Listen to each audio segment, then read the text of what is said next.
Hello friends. आज का हमारा टॉपिक है इनर चाइल्ड इशू, जिसमें हम आपके लिए एक सेकंड केस लेके आए हैं। तो वीडियो को लास्ट तक ज़रूर देखिएगा।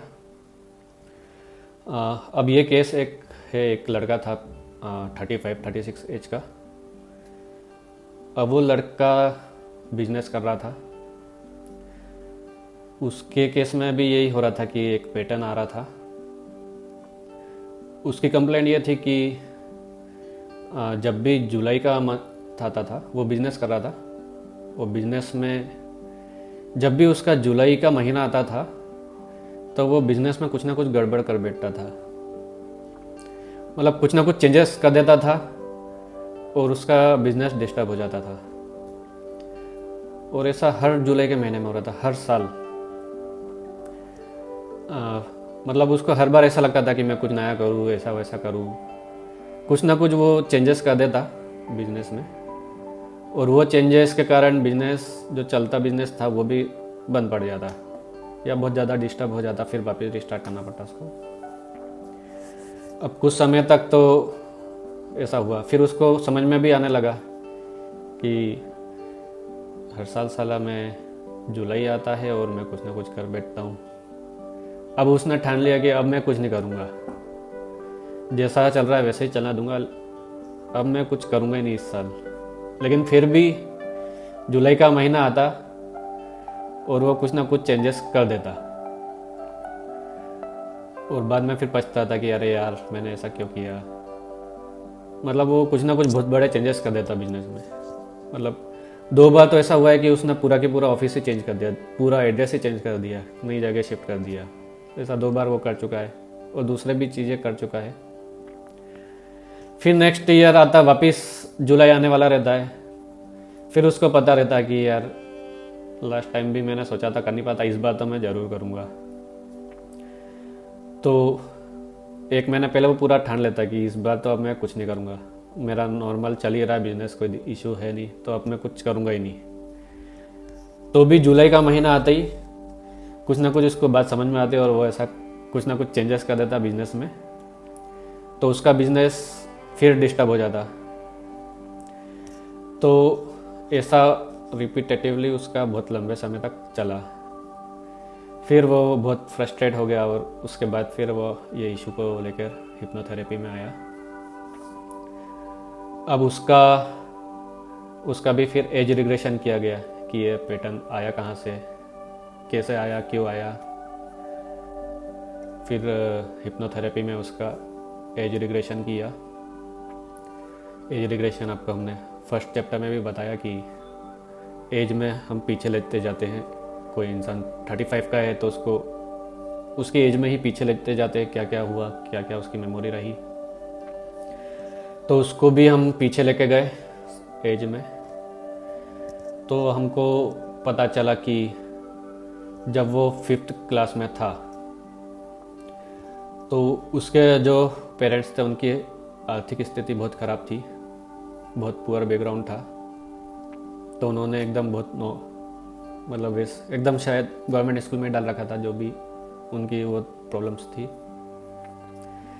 अब ये हो रहा था कि जब उनके पेरेंट्स की आर्थिक स्थिति सुधरती भी जा रही थी स्टेप बाय स्टेप, तो वो लोग क्या कर रहे थे, 5th क्लास में एक स्कूल में डाला, फिर 6th क्लास में दूसरे स्कूल में डाला, फिर 7th क्लास में फिर नया स्कूल, 8th क्लास में फिर नया स्कूल, 9th क्लास में फिर नया स्कूल।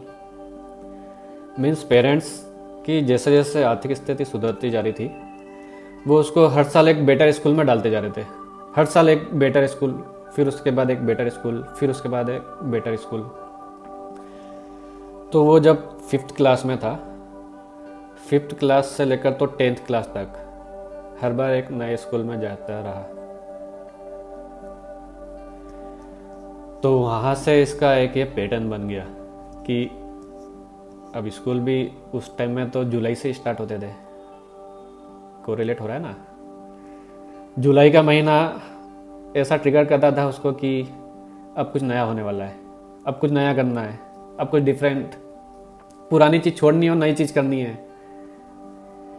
क्योंकि पैटर्न उसका यही चला कि 5th क्लास से 10th क्लास तक हर साल हर जुलाई में वो, मतलब स्कूल टाइमिंग में जब भी जुलाई का महीना आता था तो उसको ये था कि अब एक दूसरा स्कूल मिलेगा, नए दोस्त मिलेंगे। हर जुलाई में उसको ये था कि अब और बड़ा स्कूल मिलेगा और अच्छे फ्रेंड्स मिलेंगे। तो ये एक नेगेटिव प्रोग्राम बन गया उसके दिमाग में। अब जब वो बिजनेस में आया, उसका बिजनेस अच्छा चलता था, वैसे वो कुछ चेंजेस ना करे तो भी कोई प्रॉब्लम नहीं थी, अच्छा चलता। लेकिन वो जब जब जुलाई का मंथ आता वो बिजनेस में बहुत कुछ चेंज कर देता और उसका बिजनेस डिस्टर्ब हो जाता। और हर बार वो यही एक गलती कर रहा था। इवन उसको गलती समझ में भी आ गई, लेकिन उसके बाद भी वो गलती हो रही थी उससे। एक समय तो ऐसा है कि वो डिसाइड कर लेता था कि अब तो मैं जुलाई में कुछ करूँगा ही नहीं, लेकिन फिर भी उससे वो गलती हो ही जा रही थी। जुलाई में गलती करता और अगस्त में बैठ के पछताता कि अरे यार, मेरे को जब समझ आ ही रही थी तो मैंने क्यों नहीं रोका, क्यों किया ये, इससे तो कुछ नहीं करता तो ज़्यादा अच्छा रहता। तो ये पैटर्न फिर उसका हिप्नोथेरेपी से डिलीट कराया गया। बाद में वो एकदम नॉर्मल हो गया, अब उसकी लाइफ अच्छी चल रही है। तो ये भी एक दूसरी केस स्टडी थी, रियल लाइफ केस स्टडी। तो इसमें उसका पैटर्न स्कूल लाइफ से बना। 5th क्लास से लेकर 10th क्लास तक उसका हर साल स्कूल चेंज होता रहा। पेरेंट्स भी क्या करते हैं, उनकी भी क्या गलती है, उनकी शायद आर्थिक स्थिति खराब थी तो एकदम लोअर स्कूल में डाला। फिर जैसे जैसे उनकी स्थिति अच्छी होती गई तो वो अपग्रेड करते गए। तो यहाँ पेरेंट्स ने तो एक अच्छा काम किया, उनकी तरफ से तो उन्होंने अच्छा किया, लेकिन फिर भी अच्छा इवेंट होते सोते भी ये एक नेगेटिव प्रोग्राम में बन गया, कन्वर्ट हो गया। और ये नेगेटिव प्रोग्राम उसको बिजनेस में प्रॉब्लम दे रहा था। तो ये पैटर्न्स तो ज़रूरी नहीं कि जॉब में ही आए, बिजनेस में भी आ जाते हैं। बिजनेस में भी देखा है, ये तो छोटे पैटर्न है, कई बार ऐसे पैटर्न भी आते हैं जो 4-4 साल की साइकिल वाले होते हैं। मतलब ऐसा कई बार देखा गया है कि जैसे कई पेरेंट्स होते हैं ना, उनके ट्रांसफ़र होते हैं, हर 4 साल में ट्रांसफ़र होता है। तो ऐसे पैटर्न भी देखे गए कि पर्सन 4 साल में एकदम जीरो पे आ जाता हो, हर 4 साल में वो जीरो पे आ जाता हो, ऐसे पैटर्न भी बन जाते हैं। तो पैटर्न्स तो लाइफ के किसी भी सेक्टर में बन सकते हैं ये। तो आई होप ये सेकंड केस स्टडी भी आपके लिए यूज़फुल रही होगी। आपके जान पहचान में किसी को ऐसे पैटर्न हो तो आप उसको हिप्नोथेरेपी सजेस्ट कर सकते हैं।